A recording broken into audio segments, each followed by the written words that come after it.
Enterobacter is a genus of gram-negative rod-shaped bacteria, which belongs to a family of bacteria called the Enterobacteriaceae. There are several species which cause infection in humans, and the most important are Enterobacter cloacae and Enterobacter aerogenes. It's an opportunistic pathogen, which can normally be found in the intestinal flora and causes a wide variety of hospital-acquired infections, mainly respiratory and urinary infections. Now, a little bit of microbe anatomy and physiology. First, Enterobacter has a thin peptidoglycan layer, so it doesn't retain the crystal violet dye during gram staining. Instead, like any other gram-negative bacteria, it stains pink with safranin dye. And since it's a gram-negative bacillus, it looks like a little pink rod under the microscope. Enterobacter is motile, non-spore-forming, facultative anaerobic, which means it can survive in both aerobic and anaerobic environments, and oxidase negative, which means it doesn't produce an enzyme called oxidase. Alright, now Enterobacter is urease positive, which means it can produce an enzyme called urease that disassociates urea into carbon dioxide and ammonia. This can be tested by transferring a pure sample of bacteria from the culture to a sterile tube containing a mixture of urea agar broth and phenol red. Then, the mixture is incubated. So, with Enterobacter, urease makes urea disassociate into carbon dioxide and ammonia. Ammonia then makes the mixture change color from orange-yellow to bright pink. Finally, Enterobacter grows well on MacConkey agar, which is a medium that contains a pH-sensitive dye and lactose. This medium helps identify whether gram-negative bacteria are lactose fermenters or not. Some Enterobacteriaceae like Enterobacter, Klebsiella, and Escherichia coli can ferment lactose, which results in the production of acid that makes the pH-sensitive dye turn pink, so their colonies will be pink, while others like Salmonella and Shigella can't ferment lactose, so their colonies will be colorless. Now, Enterobacter has very few notable virulence factors, such as Fimbriae, which help it attach to host cells, and they secrete hemolysins, which cause formation of tiny holes in the host membrane, leading to cell damage. So, an infection with Enterobacter can be acquired in two ways, endogenous and exogenous. So because of its ubiquitary nature, meaning it can be found in water, soil, plants, and in a lot of medical equipment and products, it can be transmitted in an exogenous way through direct or indirect contact. Also, it can be transmitted in an endogenous way in people who are seriously ill and take a lot of antibiotics. Now, Enterobacter can normally be present in the intestinal flora, so in people who take a lot of antibiotics, other species are destroyed, allowing proliferation of Enterobacter. Now, Enterobacter is an opportunistic pathogen which causes nosocomial infections in people with prolonged hospitalization, in people with underlying illness such as malignancy, burns, or diabetes, in cases of immunosuppression like in HIV-positive individuals, and in the presence of foreign devices such as central venous catheters, endotracheal tubes, or urinary catheters. In people who are mechanically ventilated, Enterobacter causes respiratory infections like tracheobronchitis, which is inflammation of the trachea and bronchi, pneumonia, lung abscesses, and pleural empyema, which is a collection of pus within the pleural cavity.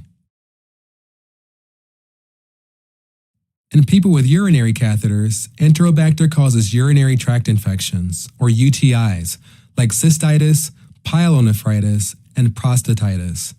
Now, the bacteria can be inoculated directly into the blood through a blood vessel catheter, and it can cause a bloodstream infection like bacteremia or sepsis. The bacteria can also get into the bloodstream and cause endocarditis in people who use intravenous drugs.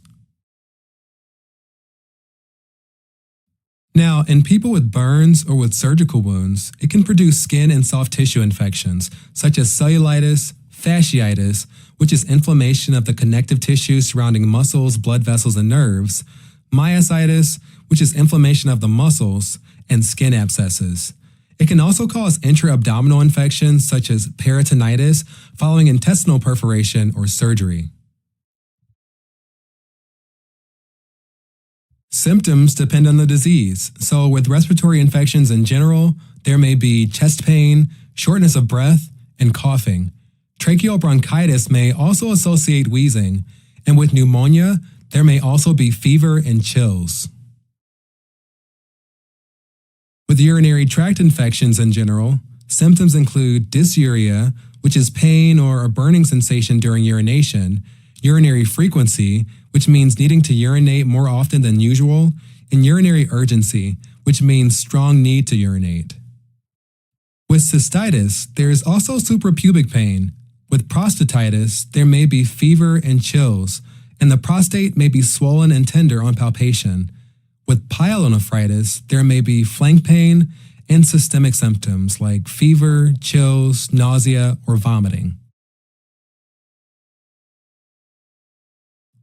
Next up, skin infections. With cellulitis, there may be swelling, erythema, tenderness, and purulent drainage. Skin abscesses associate redness, heat, swelling, and pain. Fasciitis symptoms include fever, swelling, and excessive pain, and with myositis, there's muscle weakness. Finally, with a bloodstream infection, there may be fever, chills, hypotension, and tachycardia. With peritonitis, there may be abdominal pain and diffuse abdominal rigidity. And endocarditis associates fever and new heart murmurs. Enterobacter can be isolated in cultures from blood, sputum, urine, or pus, depending on the type of infection. For UTIs, urinalysis shows an alkaline urine pH above 7, pyuria, which means white blood cells in the urine, and bacteria, which means bacteria in the urine. A chest X-ray may be done for respiratory infections. An abdominal CT scan or ultrasound can help diagnose abdominal infections, and echocardiography can help diagnose endocarditis. Finally, Enterobacter infections can be treated with carbapenems, aminoglycosides, fluoroquinolones, and polymyxins. Alright, as a quick recap, Enterobacter is a gram-negative bacillus from the family Enterobacteriaceae. It's motile, non-spore-forming, facultative anaerobic, oxidase-negative, urease-positive, and lactose-fermenting, which means it forms pink colonies on McConkey agar. It's an opportunistic pathogen, which causes a wide variety of nosocomial infections, such as lower respiratory tract infections, UTIs, bloodstream infections, skin and soft tissue infections, intra-abdominal infections, and endocarditis. Enterobacter infections are diagnosed by identifying the bacteria in a culture from blood, sputum, urine, or pus, and can be treated with carbapenems, aminoglycosides, fluoroquinolones, and polymyxins.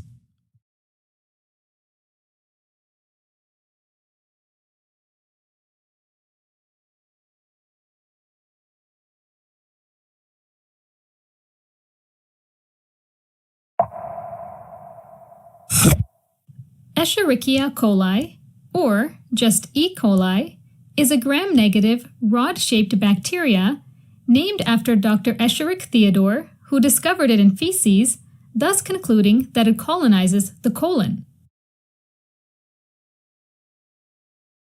Alright, now E. coli is gram-negative because its cell wall has a thin peptidoglycan layer, so it cannot retain the crystal violet stain. But instead, it stains pink with safranin dye used during gram staining, so it looks like a little pink rod under the microscope. Also, E. coli is a catalase-positive bacteria, and that means it produces an enzyme called catalase.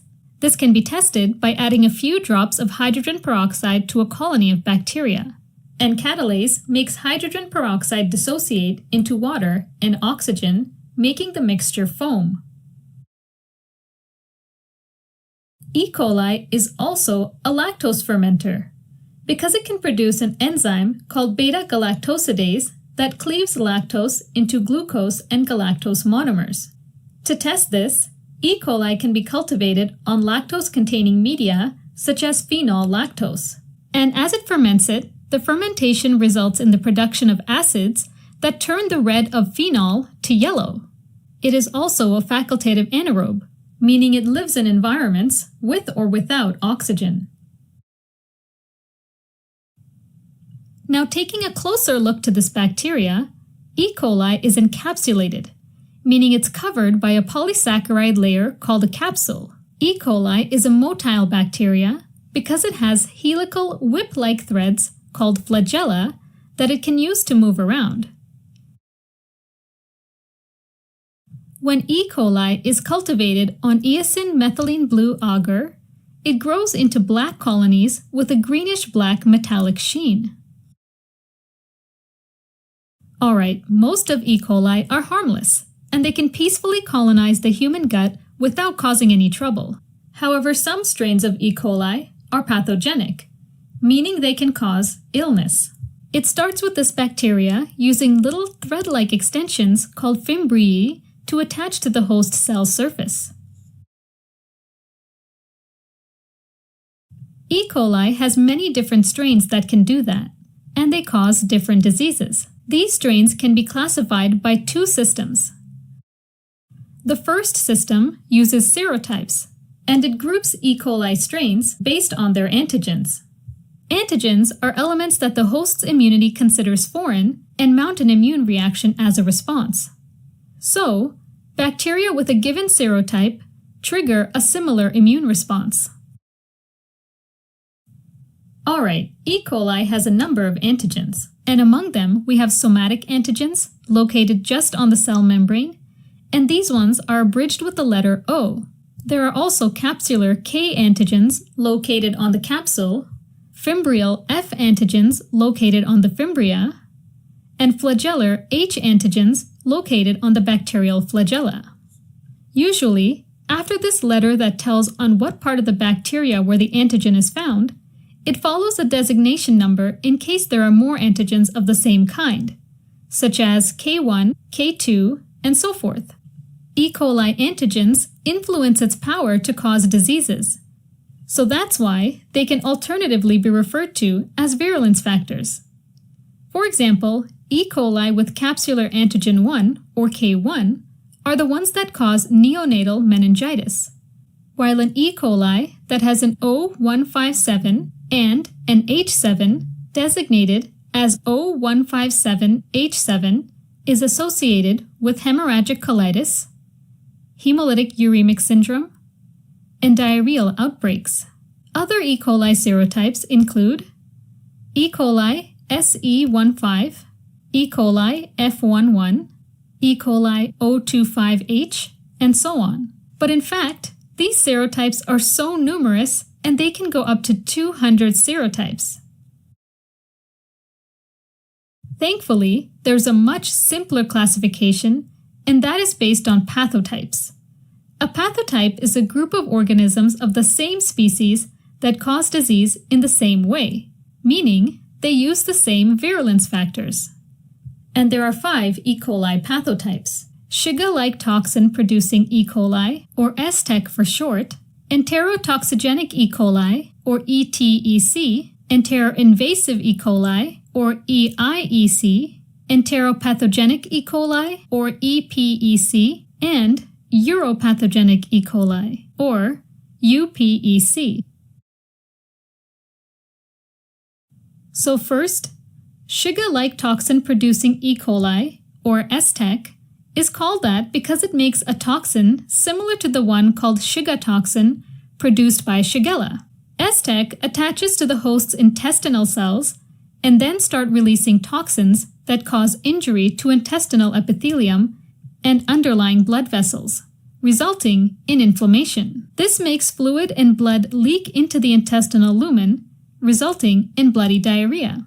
That's why some people refer to it as enterohemorrhagic E. coli, or EHEC.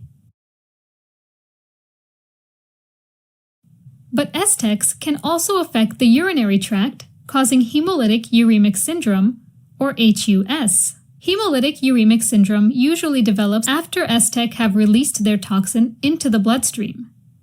From the bloodstream, the toxin can get into the kidneys and bind to the endothelial cells lining the glomerulus, making them die by apoptosis or programmed cell death. Consequently, a dead endothelial cell leaves a gap in the capillary wall, and as more gaps keep forming, it results in holes big enough to allow large molecules, such as proteins, to start leaking out of the capillaries, resulting in proteinuria. The destruction of endothelial cells triggers an inflammatory process in which inflammatory molecules, such as cytokines and chemokines, are released.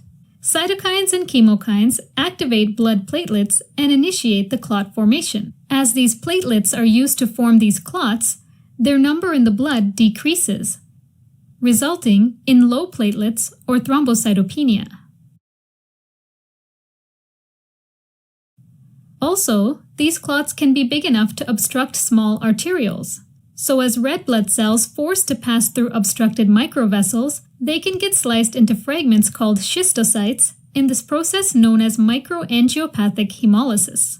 So as more red blood cells get destroyed in the process, their number reduces, which can cause anemia. Alternatively, if clots obstruct too many arterioles, organs that depend on high blood flow like the kidney may lack blood and die by ischemia. Now, an ischemic kidney is unable to filter blood. This is how too much of metabolic wastes, such as urea, start accumulating in the blood, leading to uremia. Then, HUS is a combination of hemolytic anemia, when red blood cells are being overly destroyed, kidney failure due to the destroyed glomerular cells that result in uremia or high levels of blood urea, and thrombocytopenia, meaning low platelets. Okay, next up, there's enterotoxigenic E. coli, or ETEC. After using its fimbriae to attach to the intestinal mucosa, it starts releasing two types of enterotoxins: heat-labile enterotoxin, which is easily destroyed by heat, and heat-stable enterotoxin, which is not easily destroyed by heat.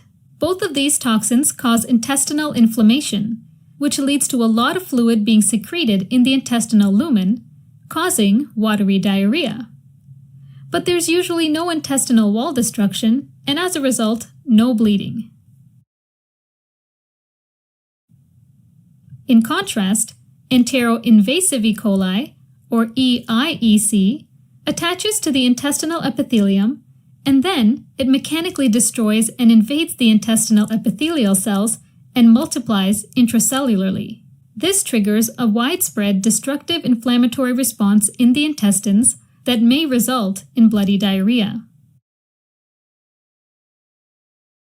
Next up, there's enteropathogenic E. coli, or EPEC, and for unknown reasons, this one almost exclusively causes disease in children under 2 years of age. EPEC also attaches to the intestinal epithelium and invades the intestinal epithelial cells. Then, through an unknown mechanism, it destroys the cell cytoskeleton, which is the intracellular framework responsible for maintaining the shape of the cell. This makes the intestinal epithelial cells flatten, which impairs their ability to absorb water and nutrients, resulting in watery diarrhea. And lastly, there's uropathogenic E. coli, or UPEC, that causes about 90% of all community-acquired urinary tract infections, or UTIs, and roughly 50% of hospital-acquired UTIs. UPEC usually live peacefully in the gastrointestinal tract without causing any harm. However, if they get out of the colon, like following defecation, and colonize the perineum, they may ascend from the perineum and up the urethra and reach the urinary bladder, causing cystitis.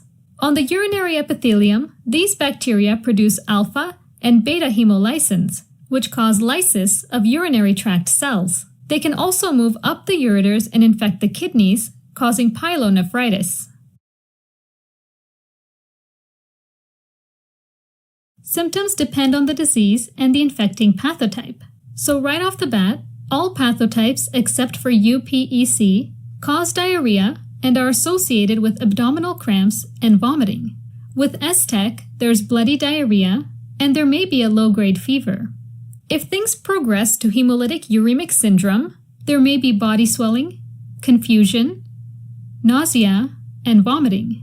In addition to that, there can be paleness of the eye's conjunctiva due to anemia, jaundice that results from buildup of bilirubin that result from hemolysis, diarrhea, and abdominal pain.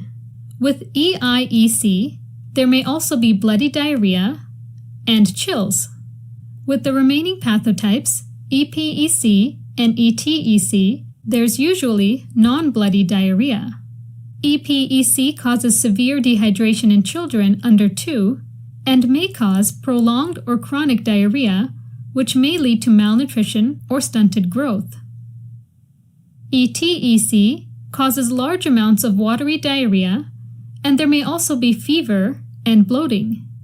Finally, UPEC causes UTI symptoms like dysuria, which is pain during urination, urinary frequency, and if the kidney is affected, there may be flank pain.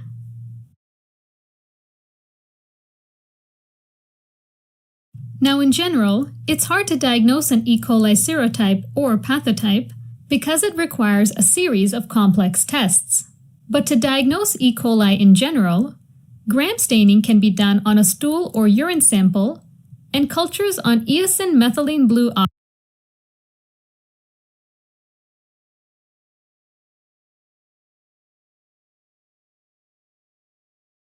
agar can be done to confirm the diagnosis.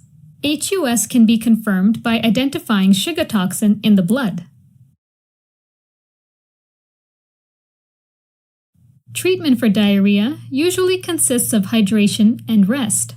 Antibiotics are not routinely used, but doxycycline or cotrimoxazole, which is the combination of trimethoprim and sulfamethoxazole, can be given in severe cases.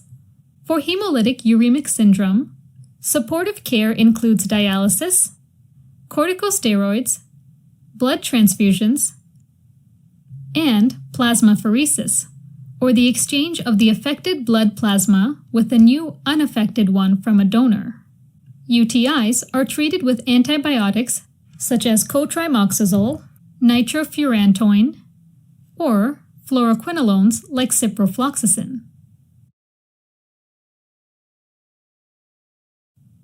Alright, as a quick recap, Escherichia coli are gram-negative, rod-shaped, encapsulated, facultative anaerobic, catalase-positive, lactose-fermenting bacteria. Even though some E. coli might become pathogenic, most of the time they colonize the gut harmlessly. The pathogenic E. coli are classified into 4 main pathotypes, namely STEC, which particularly causes hemorrhagic diarrhea and hemolytic uremic syndrome, ETEC, which is commonly associated with watery diarrhea, EIEC, which causes bloody diarrhea by mechanically damaging the intestinal epithelium, EPEC, which causes diarrhea in children below 2 years, and finally, UPEC, which causes most of the UTIs. E. coli is usually diagnosed using a gram stain and a microscopic examination, followed by a bacteria culture. Treatment of diarrhea consists of supportive measures like rehydration, and sometimes antibiotics are used. Hemolytic uremic syndrome may require complex treatment measures like dialysis, corticosteroids, blood transfusions, and plasmapheresis. UTIs are treated with antibiotics such as cotrimoxazole, nitrofurantoin, or fluoroquinolones like ciprofloxacin.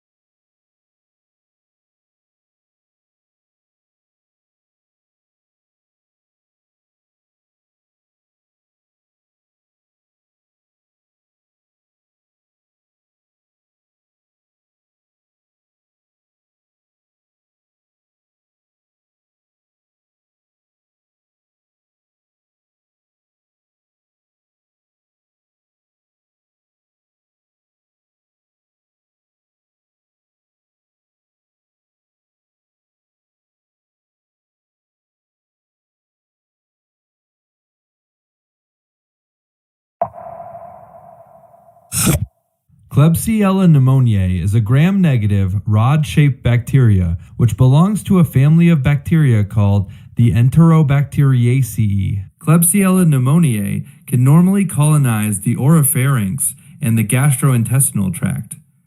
It causes various hospital-acquired infections, such as pneumonia, hence the name, and is the third most common cause of urinary tract infections. Now, Klebsiella pneumoniae has a thin peptidoglycan layer, so like other gram-negative bacteria, it stains pink. And since it's a bacillus, it looks like a little pink rod under the microscope. Klebsiella pneumoniae is a non-motile, non-spore-forming, and facultative anaerobe. This means it can live even without oxygen, although it grows better in an environment that's aerobic. So, it prefers places like lungs, throat, or respiratory airways, as well as ventilators in the ICU where there is an unlimited flow of oxygen. Alright, now Klebsiella pneumoniae is urease positive, which means it can produce an enzyme called urease that dissociates urea into carbon dioxide and ammonia. This can be tested by transferring a pure sample of bacteria from the culture to a sterile tube containing a mixture of urea agar broth and phenol red. Then the mixture is incubated. So, with Klebsiella urease makes urea dissociate into carbon dioxide and ammonia. Ammonia then makes the mixture change color from orange-yellow to bright pink. Finally, Klebsiella pneumoniae grows well with McConkey agar, which is a medium that contains a pH-sensitive dye and lactose. This medium helps identify whether gram-negative bacteria are lactose fermenters or not. Some Enterobacteriaceae, like Klebsiella, Enterobacter, and Escherichia coli, can ferment lactose. This results in the production of the acid that makes the pH-sensitive dye turn pink, so their colonies will be pink. Klebsiella has an abundant polysaccharide capsule, which leads to the formation of very mucoid and viscous pink colonies. Others, like Salmonella and Shigella, can't ferment lactose, so their colonies will be colorless. Now, Klebsiella pneumoniae has a number of virulence factors that are like assault weaponry that help it attack and destroy the host cells and evade the immune system. First, Klebsiella pneumoniae is encapsulated, which means it's covered by a polysaccharide layer called a capsule. This capsule is a major virulence factor because of its anti-phagocytic ability. This means that it protects the bacteria against phagocytosis by macrophages and neutrophils, allowing Klebsiella to escape destruction. On the capsule, there are pili, which are hair-like extensions that help the bacteria attach to host cells. Underneath the capsule, there's an outer membrane, which consists of lipopolysaccharides, or LPS. Now, LPS has the ability to avoid complement-mediated killing by inhibiting the formation of the membrane attack complex and preventing membrane damage and bacterial cell death. Finally, it needs iron to thrive and replicate, so it produces a siderophore, which is a term used for a group of small, high-affinity iron chelating compounds that snatch iron from host cells. In the urinary tract, Klebsiella can also use urease to convert the urea that's normally present in urine to ammonia and carbon dioxide. Ammonia can then combine with hydrogen to form ammonium, which increases urine pH so the urine becomes more alkaline. Alkaline urine promotes the precipitation of phosphate, calcium, and magnesium. This can combine with ammonium to form struvite stones that often form large staghorn renal calculi, or kidney stones. Finally, this leads to urinary stasis, which starts a vicious circle, promoting bacterial multiplication, urinary alkalinization, and the deposition of new layers of struvite. Now, Klebsiella pneumoniae can cause various hospital-acquired infections in people with underlying illnesses like diabetes and in the presence of foreign devices like central venous catheters, endotracheal tubes, or urinary catheters. Classically, in people with diabetes or in those with alcohol dependence, it causes lobar pneumonia. This is associated with formation of lung abscesses due to aspiration of microbes from the oropharynx to the lower respiratory tract. In people with urinary catheters, it causes urinary tract infections, or UTIs, like cystitis, pyelonephritis, or prostatitis. In people with blood vessel catheters, the bacteria can be inoculated directly into the bloodstream, which leads to a bloodstream infection called bacteremia, and from there it can spread to the heart, causing endocarditis, or to the brain, causing meningitis. Finally, in people with cirrhosis and ascites, it can infect the peritoneal fluid and cause spontaneous bacterial peritonitis. Symptoms depend on the disease. With lobar pneumonia, there is high fever, chest pain, shortness of breath, chills, and a productive cough with blood-tinged sputum called red currant jelly sputum.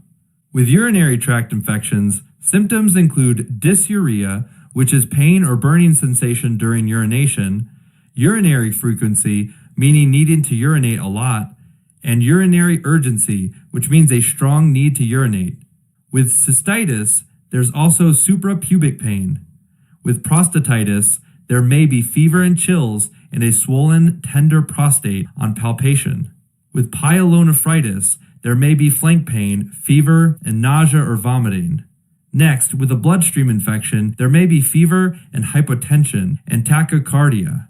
Finally, with spontaneous bacterial peritonitis, there may be fever, chills, and extreme abdominal pain.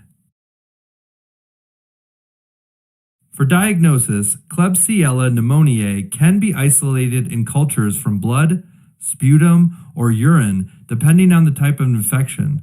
For UTIs, the urinalysis shows an alkaline urine pH above 7, pyuria, which means white blood cells in the urine, and bacteriuria, which means bacteria in the urine.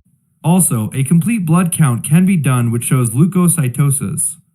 Finally, a chest X-ray can be done in the case of pneumonia, which may show cavitary lesions in the upper lobes if there's an abscess formation.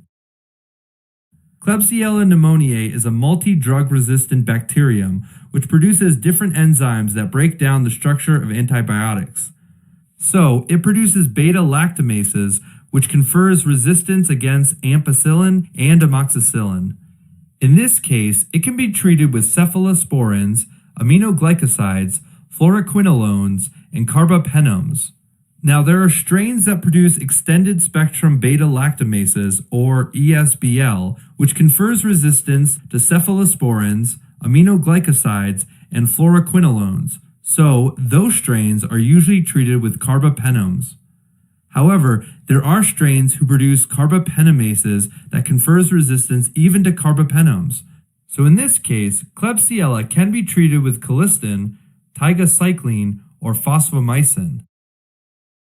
Alright, as a quick recap, Klebsiella pneumoniae is a gram-negative, bacillus, non-motile, non-spore-forming, facultative anaerobe, urease-positive, and lactose fermenter, which forms mucoid pink colonies on MacConkey agar. It has a bunch of virulence factors such as capsule, LPS, pili, and siderophore, which helps the bacteria to attack and destroy the host cells and evade the immune system. It causes various hospital-acquired infections such as pneumonia, UTIs, bacteremia, endocarditis, and meningitis. For diagnosis, it can be isolated in cultures from blood, sputum, or urine. It's a multi-drug resistant bacteria, and it can be treated with cephalosporins, aminoglycosides, fluoroquinolones, and carbapenems in case of beta-lactamase production, only with carbapenems in case of ESBL production, and with colistin, tigecycline, or fosfomycin in case of carbapenemases production.